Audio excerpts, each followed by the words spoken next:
is, oh, yay, Jeannie, yay, welcome to Wade. Hello, we love it. We love you. Thank you so much for showing up.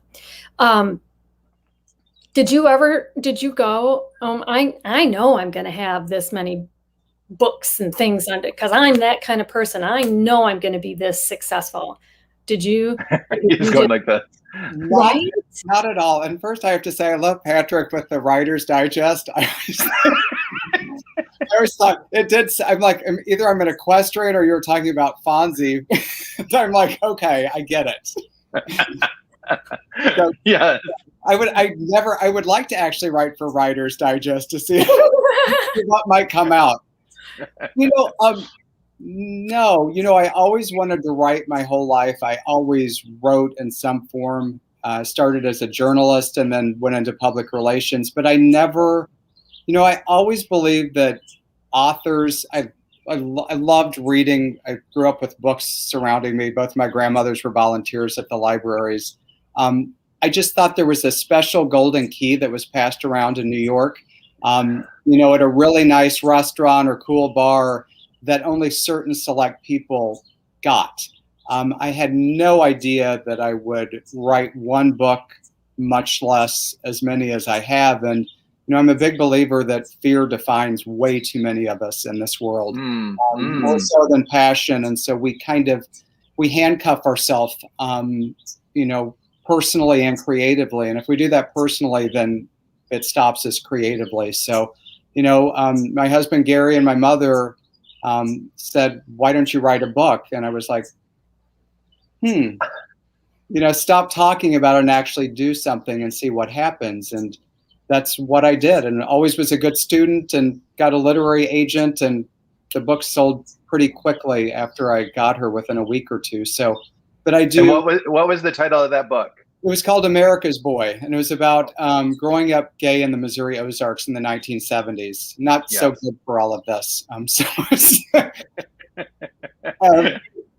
just I truly believe that once that dam bursts and you feel free, great things can happen. But it just has to happen first. You have to believe in yourself. That's amazing. So your mother was a big person that pushed it, and also your partner, your husband, which is amazing. Did you dabble at all with writing a novel? You said you were a journalist and did that, but did you play around in that world at all before then? Is that how they said, Wade, you should do this? Is that why? Because you were already kind of exploring that? It's an interesting question, because I started writing, when I started writing my first book, America's Boy, I actually started it as fiction. Largely because I was very scared to tell my own story and my own words. I was scared to put my family out in the public eye. I was mortified to talk about the small town in which I grew up, about me and coming out and meeting Gary and, the loss of my brother when I was young. All of those things were huge factors, obviously, seminal in growing up and with my family. So I was mortified. And I started writing it as a novel. And I remember Gary picked it up one day. Remember, that's like old school and you print it out and read. He goes, I said, what did you think? And Gary's brutally honest and very sweet and kind, but he said, I never would have known that you had written it. It sounds nothing like you.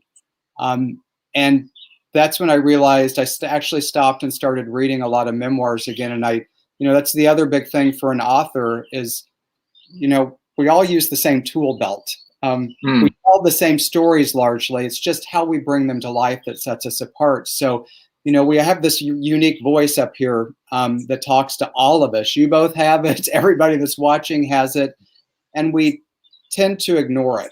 We tend from a very early age to say, it's better to be like everybody else. It's easier to fit in. It's too hard to be unique or different. And so we kind of waste, I believe, the talent and voice that God gave us, and it goes away. Or we ignore it. And that happens creatively. I want to write like Stephen King, or I want to write like Anne Lamott. So we never really fully explore this when we're doing this. And you'll never be successful unless you're true to yourself, and what you're bringing to life. So it's interesting because I've done some writing myself, and I started writing my story, and I wrote it as fiction too. Wow. And when I first started writing it, it was like third person, and then it was first person. And then I was like, it's not there yet. And then I started writing in my voice, and I shared one of it. And I love that you said this, because I shared a piece of it with a friend of mine who's a writer. He's a screenwriter. He's very successful. And he said, he was my Gary. And he said, Teresa, you are best at telling stories when you're sitting at the cottage bar and you're talking to an intimate group of people. You have us wrapped. It's fun. It's engaging. I want to hear that voice in your writing. And that completely shifted. From that point, I felt more like I had a person in mind when I was writing. And you got the best advice, because I also teach that in my writing workshops. Now, it's true. I think when we're talking, we are ourselves, especially with a group of friends. I always said I want to write books that it's like I'm sitting around a campfire telling a story with people, just sharing intimate stories casually, not forcing to be a writer. But I loved Irma Bombeck growing up. I love Anne Lamott. These people that I'm fascinated by the minute moments in life, the things that we overlook and take for granted. That's what makes life and books so special and beautiful. And that's the advice I always give too. And I think it kind of breaks the facade and brings it back to yourself, which is the best thing that can happen. I love this comment from Jeannie, who tunes in every week. She said, Wade, I have encouraged my son for a very long time to write a book. I wish he was over here right now to hear you. I will ask him to listen to the rerun. And Jeannie, I mean, this is jumping ahead too. Wade is a teacher. I mean, you are somebody who does classes and helps people find their voice, right? And and we're getting back to it slowly. It's interesting. We've had 2 or 3 people, writers, that have started and had their books published by major publishers that are gone on to, very nice careers. So it starts with what you're saying and, what I'm saying. It's just, and part of it's just like, sitting down and starting, just doing it. You got to do it. Right. Yes. So you did it. And I'm so intrigued because so many people are like, you got a publisher early on. And, this is kind of jumping ahead. This was kind of a later question, but that it did happen earlier in your career. How did that happen for you, and how was that helpful, and how has that changed through the years of your writing? Because you were doing more memoir kind of thing, and then you took on a different pen name, which we'll talk about in a minute as well. I spent about 3 years writing my first memoir, and it's, that's another piece of fear is, when you're pushing, I always say, if you're pushing commas and periods around, then you've done, I think, the best you possibly can. But there's a point in which you have to get it out into the world. You have to trust yourself enough, and know that rejection's part of it. Know that you're going to get hurt, but also know that you have to believe in your talent, and you got to walk through a wall to make it happen sometimes. Absolutely. And I always thought I was always a good student, and I just started studying. I knew publishing's not a craft fair. I call it BART. It's business meets art. And it's a big business. And so I started, studying how to get a literary agent. I went through all the guides and I made lists, and it took me about 3 months to write a query letter, because you write a book that nobody wants to read. You have to write a query letter to get their attention. But it's part of playing the professional game and treating it seriously. But it did happen quickly. I got an agent.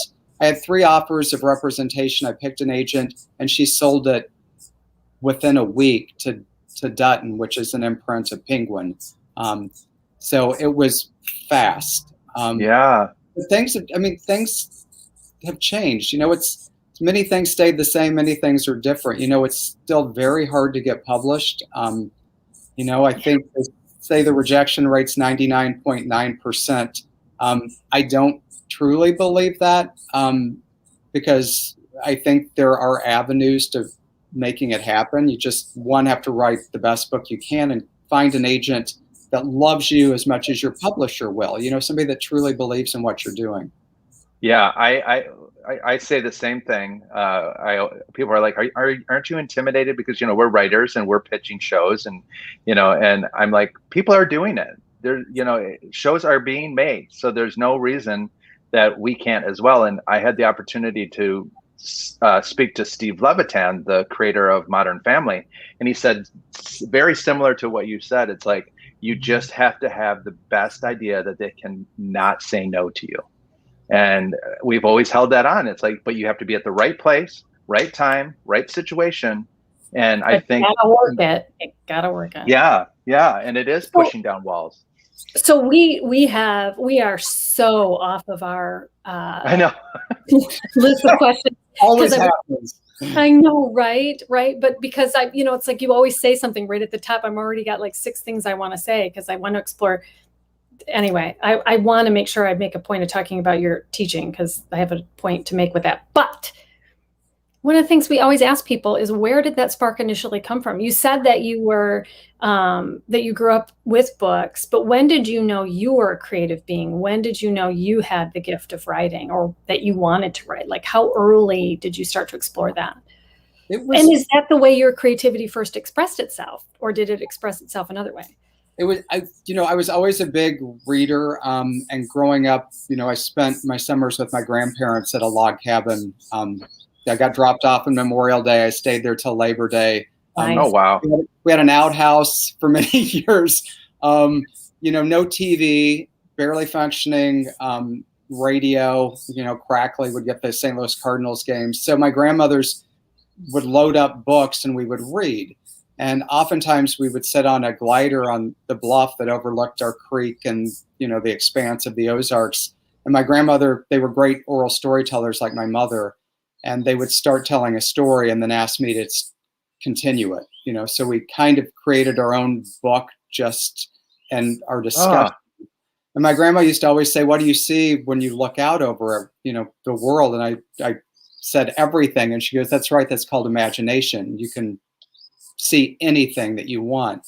So I think that started it. And Patrick might have heard this story before, but I grew up in a very rural Ozarks town, very rural. And in middle school, I entered the talent contest and I sang Delta Dawn while holding a faded rose, the Tanya Tucker version, by the way.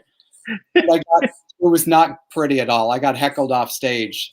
Was the faded rose from Days Gone By? Right? Was from Days Gone By. I smelled it. I held it. That's not what they want to see in the Ozarks in 5th grade. And my grandmother's, after it was over, I was bawling and, you know, how could you let me run out and do that and humiliate myself? And they gave me, you know, within 24 hours had given me a writing journal and said, just start kind of making sense of your life. Maybe this is the way you do it. And so I started writing, and I loved, you know, I loved reading Irma Bombeck in our little weekly newspaper. She had a column that appeared. And I saw the way my grandmothers and mom responded to reading it. You know, my grandma worked hard. She was working poor. She stitched overalls her whole life. But when she read that column, she would smile. And that really connected with me. So I started writing stories about my family, just little details. And to me, I think that's when things really clicked for me, because I would read them just like they were reading Irma, and they would laugh. Or sometimes cry. So that always stayed with me. And I majored, you know, in communications and journalism. So I think writing became deeply embedded. But I didn't think you could make a career as an author. I didn't, you know, I was always told you'll never make $1. You know, you're going to fail. You need a career that's real. So you do that. You know, I loved it, but it never called to me in the way that what I do now does. So after you wrote the little boy, what's the title again? America's Boy. America's Boy. Did you write the next one about if you lived in the city? The next one was actually was called Confessions of a Prep School Mommy Handler. Oh, that's right. Okay. About my experience working at a elite prep school, which is a little sketchy because I was like, am I going to get sued? What's going to happen? But I sold that first book and I was so unhappy in my job that's Gary and I quit our jobs, nuts, no healthcare, no retirement. I had not sold a second book. And we moved from St. Louis here to Michigan, where we still are. Yes. Same cottage. And I started writing scared out of my mind. But I started writing about, working at this prep school and all the wealthy mothers and just this kind of other world that I, growing up in the Ozarks that I found myself in, but it's largely a novel about self-esteem and why we allow ourselves to be treated poorly. Right. Not only by others, but by in work. Why do we tolerate that? So that, and then after that, I wrote At Least in the City, Someone Would Hear Me Scream. Say where that title comes from, because I love. I had no title for that memoir it was about two gay men moving from the city to the woods in Michigan in February. Not smart. And I had no idea what to title it. So I just sent untitled, and my editor picked it out because Gary always said, Gary worried here living in the woods that, the Melonhead story? They're melonheads, supposedly, these giant-headed creatures that roam the woods around Saugatuck. And Gary heard that story and freaked out and thought there were hunters. And so he's like, I go, but in St. Louis, literally down the block from us, there was a murder while we were there, just a year before we had left. And he goes, yeah, but at least in the city, someone would hear me scream. As a point of comfort. So my editor latched onto that. And so people loved, it was hard to remember, but people loved the title.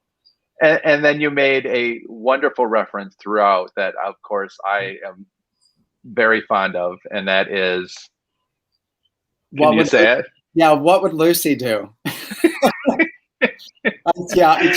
have so many. That was the book of pop culture references, because usually you get an editorial letter back from your editor and the copy editor at the end, and there'll be a few, how's Pop-Tarts spelled? So they change it. And I'm not joking, I had about 12 pages single-spaced to pop culture references. Wow. I love Pop-Tarts, Count Chocula, Ding Dongs, Twinkies.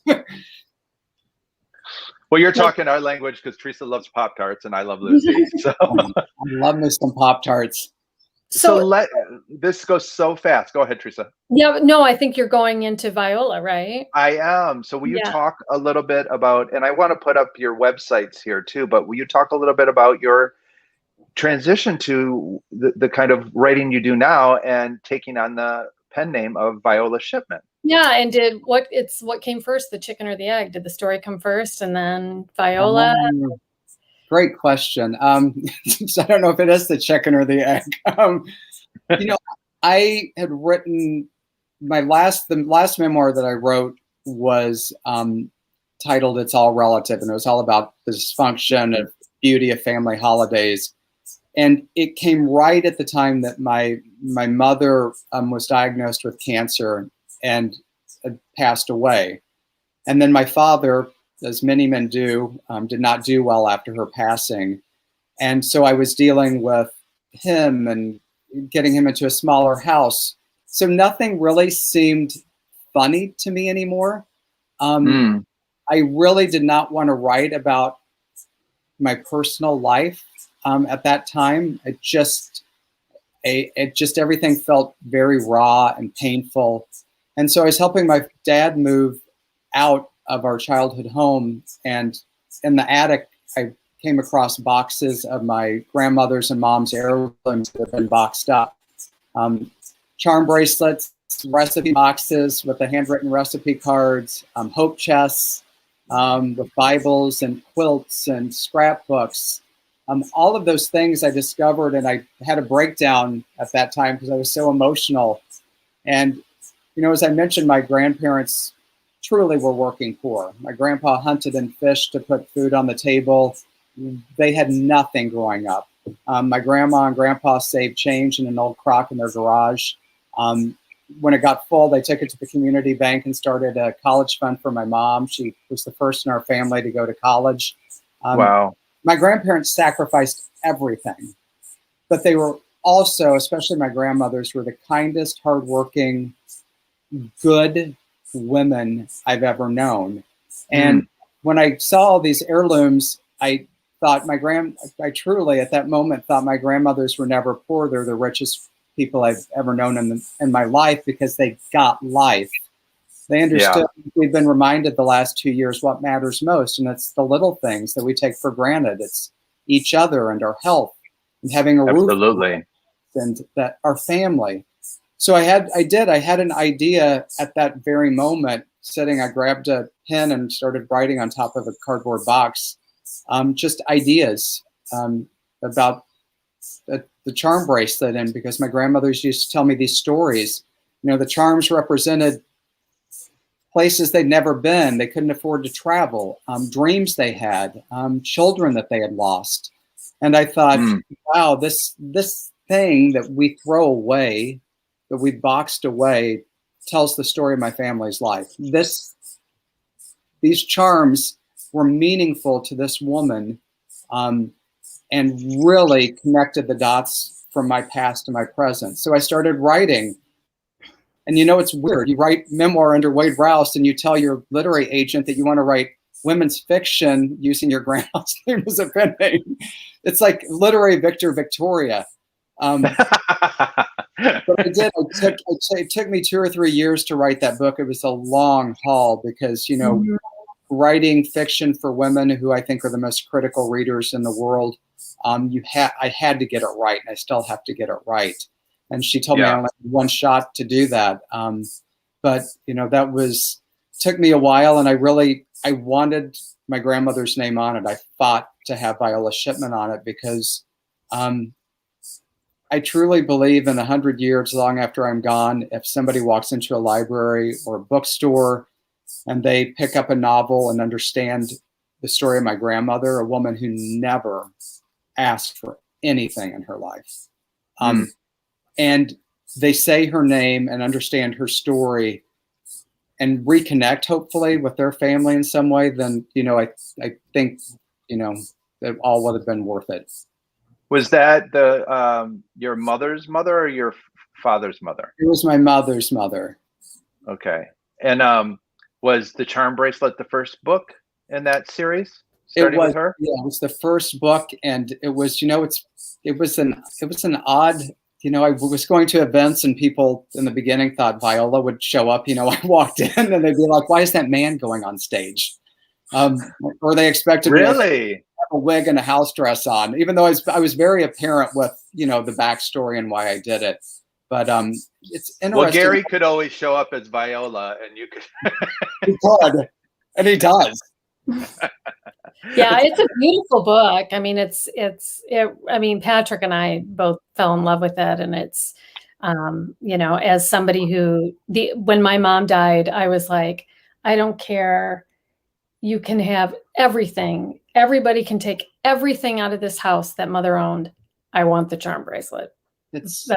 That was the only thing I wanted because I loved the charms. I connected to the charms, and I played with it when we were in church. She'd sit in church and she'd let me play with charms, so it occupied my time as a child.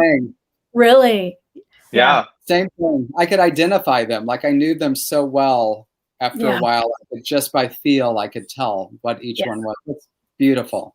So and by gum, by golly, I got the charm bracelet. Those are the things that mean the most to me too. Yeah. I believe my sister-in-law and my niece, because my mom had 2 of them, and I'm trying to remember why she had 2 of them. She had 2. She had one where she had traveled, and she had one that was family sentimental. Like she had little silhouettes of me and my brother. Yeah. Engraved names on them. Yeah. Or the birth dates. It was the engraved birth dates, I think they would put on. That's lovely. Yeah. So you did a series of these, and now you have a new one out. And can you tell the news around? Let me put the book up before you say, and I don't want you to be covered up, but the Clover. Whoop, shoot! I wasn't going to take that down. You got so it. the Clover Girls in that has been released, but now we're going to take that away so you can share a little bit of news about that with us. Yeah, I was telling before we went on that it's just was chosen as a Target Summer Recommends pick. So it's going to be in all Target stores across the nation starting this Sunday for 2 months, June 27th through August 28th. So huge, which is great. And, you know, I have to say that I've been really thrilled. It was #1 best-selling book in Michigan for May, top 10 bestseller in 18 of the 50 states. When it launched, it was a Barnes Noble instant bestseller. So the book's, you know, it follows on all the themes, but it's about 4 different girls that become best friends at summer camp in northern Michigan in the 1980s, and life distances them as life often does. And then a friend gets devastating news, and she asks the others to return to the place they once loved in order to recapture their friendship and the dreams they once had. It's a beautiful story of you know, I've been saying a lot of love stories have been written about love. I wanted to write a love story about friendship. And, you know, if you look past the last 2 years, who's been there for us? It's been our family. It's also been our friends that have buoyed us and saved us really in so many ways. So, yeah, I'm really proud of the book. So is it online at Target as well, or is it? Yeah, it'll be online at Target as well. So people go to Target online or go to your local Target and buy it. Author too, but I mean, best-selling, number one. You must have also a remarkable fan base. I mean, how does that feel? Is that an interesting experience for you? do you connect with the fans? Like, do you feel their presence in your life? Very much so. I think over the last 5 years that, you know, the reader base has grown exponentially. And, you know, writers sit at home alone in a robe, hoping that they'll write something that will touch people, even in the smallest way. So it's been incredibly humbling. And I think I'm like you two, and what, you know, I'm an extroverted author, so I love connecting. I love book clubs. I love doing, when we're able to tour, and we're going to be again soon, I love hugging readers and hearing their stories. Teresa, like what you told, nothing fills me more than knowing that I connected with them in some way, or given them respite from pain, or brought them joy, or allowed them to go on vacation in their mind when we haven't been able to, something. And it is, I think, you know, that's the other part of what an author does. It is, you have to be visible and present with your readers. You have to be real. You have to know them. You have to connect. You have to reach out. You know, I've always said, no matter how many emails I receive, I will always answer everyone personally, because people reach out and they tell you intimate details of their lives. And the least I can do, and I hope other authors do, is give them the same respect and joy that they've given me. You know, it's like going on and doing an event. I will never be an author that leaves if there's a line. You talk and you take time to get to know these people, because there's a million better things they could be doing than reading your book or coming to one of your events. Million things. So for them to do that is, you know, it's incredibly humbling, but it's a cause of joy and respect and celebration. Right. That's beautiful. That's wonderful. I got to share this real quick. I was in Holland, and I went into the local bookstore, and look what I took a picture of. What's the name of the bookstore in Holland? I'm Readers World. Yes, that's a nice little bookstore. They do. Yeah, the indie bookstores across the country are, you know, every author's lifeblood, and they've had a heck of a last year and a half, like so many small businesses. And Michigan is blessed to have some of the best independent booksellers in the nation. Nice. Zillions of them that, you know, support me and others endlessly. That's great. So great. So one of the one of the questions that we had that I said I wanted to get to, and I almost asked it earlier, because as you speak and as you share about your experience, it's fascinating. It's almost like you can't, I'm going to take your inventory now, as we say.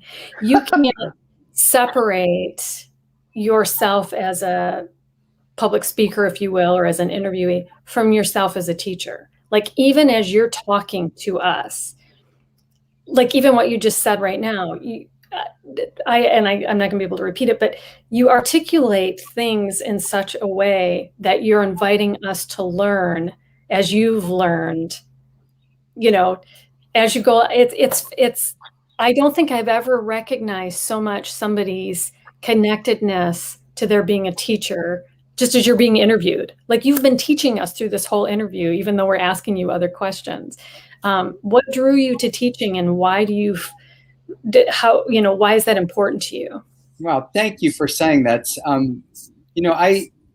I think readers are the smartest folks in the world. And I think when they read, they also have a thirst for more. Mm-hmm. And I think people are often fascinated with what you two do and what authors do and how you get there. And I never really want to be cavalier about presenting that to people. It's hard work, but it's also, I cry sometimes still because I never dreamed that this would happen. And it's humbling and joyful to wake up every day and be so blessed that you're doing what you dreamed you could be doing. Teaching, I've always, working in a school, I think, and being around teachers was something I was always fascinated and respected them so much. I had incredible professors, in college and graduate school at Northwestern. A very influential mentor of mine was a former editor at Rolling Stone who became my advisor at Northwestern. And he taught me kind of in the same way, I think, that I speak. He's so passionate, even after the 7th glass of wine he had, about what it takes to write and never take it for granted. He changed me profoundly, because, magazine business has changed profoundly, and writing for them was never easy. I want people, even if they're not a writer, to take something, I hope, when I speak to them, as a soul. How do I get over a stumbling block in my life? Or how do I connect with someone I haven't spoken with? Or how do I reconnect with my mother, who I've had a difficult relationship with? Or why am I still in this job that I despise?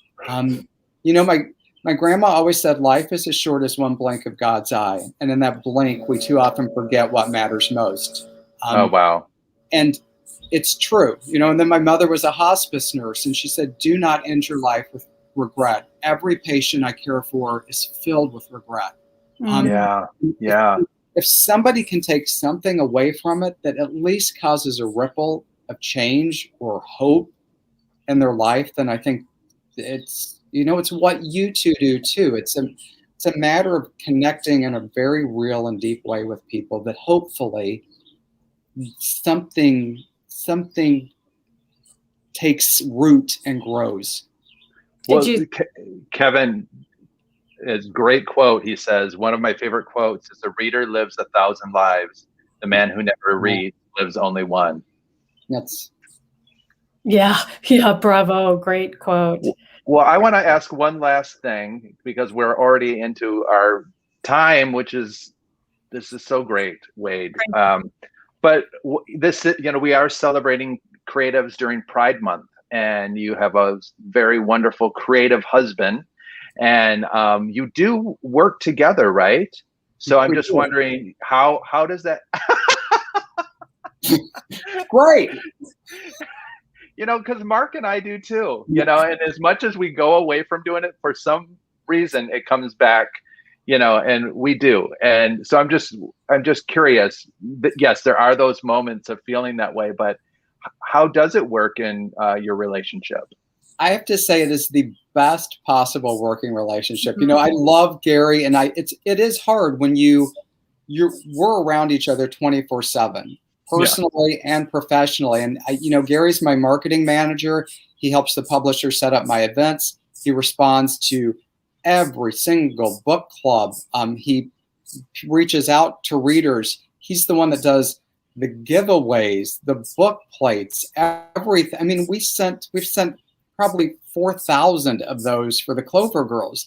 I mean, it's a massive undertaking. He does most of my social media. I mean, he's the one he's responsible for the exponential growth. He's former salesperson, so that's ingrained in him.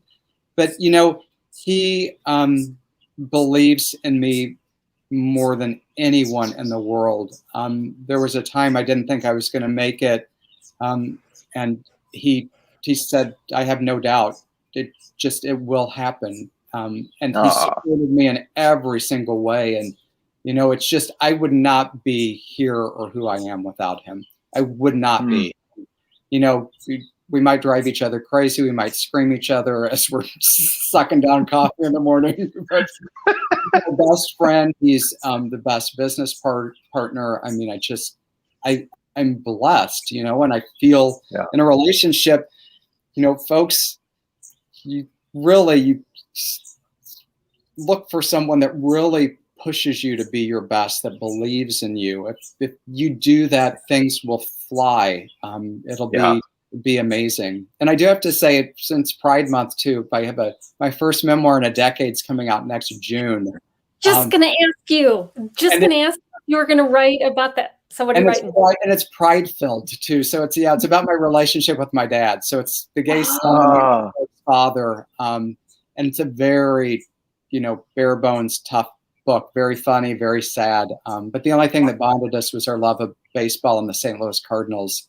So it takes over the very last game we watched inning by inning, and flashes back and forth through time. So I'm really excited. Beautiful. Next June for Father's Day. Ooh, you should check out Teresa's Facebook page, because she just wrote a whole thing about her dad and the Tigers. My gosh. Yeah. It's one way they connected as well. It's beautiful. I'm getting chills. God. Yeah. That's amazing. Yeah, just wrote it. Yeah. In so fact, I think what your tone and what you're hitting is going to resonate with a lot of people on many levels. I mean, come on, baseball. So many, it's amazing. I mean, even my little story that I posted on Facebook, like so many people are, thank you, because again, in so many of your themes, like nostalgia is such a part of who you are, and that's such a baseball and childhood and those moments with our most fathers. It's a thing, right? That we've all. You've just summed it up. Yeah, I have a quote in there. Yogi Berra said, "Love's the greatest thing in life, but baseball ain't bad," or something like that. Yeah. We're doing really well. We're hitting on Lucy, Pop-Tarts, and baseball. This is a good. And pride. Check and pride. Yes. Well, this is just, I can so relate, and I think the interesting thing, I would text Teresa or call Teresa, and I'm like, to be locked down in COVID with your partner and working with your partner, it was like, can we just get away from each other for a second? And we survived, and you guys survived as well. And that's a lot. It is. And it's amazing. My husband's in Michigan and I'm in California. It is amazing. But how you many were. Relationships were tested. I mean, so many relationships were tested, and we had friends that did not endure it well. So we're all incredibly blessed and chose. Yeah, I got a good one too. It's very lucky. So. Well, this was wonderful, everybody. So check out. I put in the chat where you can get Wade's books through Viola Shipman.com, and also check out Target starting Sunday or Monday. Did you say Sunday? Yeah. How exciting! And to get more information on Wade, go to waderouse.com. Wade, this was just such a treat. And so, I mean, I'm so grateful. And, you know, we now live in the same town part of the year, and I just love it here. I'm just so grateful and so glad to be here. And the energy, there's such a creative energy here. It's undeniable. It is. It really is. And it's thrilling to be back. So we look forward to getting together in person rather than on very soon. Zoom. And Hillary says, very inspiring, excited to read your books. So, and Hillary's a wonderful creative as well. Well, thank you, Wade. Thank you so much. All right. Bye-bye. Never really. Oh, that was a good one. Yay. That was pretty good. Oh, good. Such an interesting. Oh my gosh. Such an interesting interview. So, yeah, so approachable, and is somebody who's so successful to be so approachable and open, and that's that teacher and appreciation of what he has and what his gift. So that's always so great. It makes me think of when we were with Betty White and how much she appreciated what she had and what she could do for others. And I love hearing successful people that are that way. So, and our good friend, Alan as well. So your debrief. Your debrief are my favorite part. Mark's liking our debrief. We're debriefing our interview in front of it. That's cute. All right, everybody. Well, we'll be back next week. We're lining up our guest and getting that solidified. So until then, be an L, a G, a B, a T, or a Q, because it's Pride Month. So we'll pick one. We've got one of those lined up. So as we always say, gotta go. Gotta go. Bye now.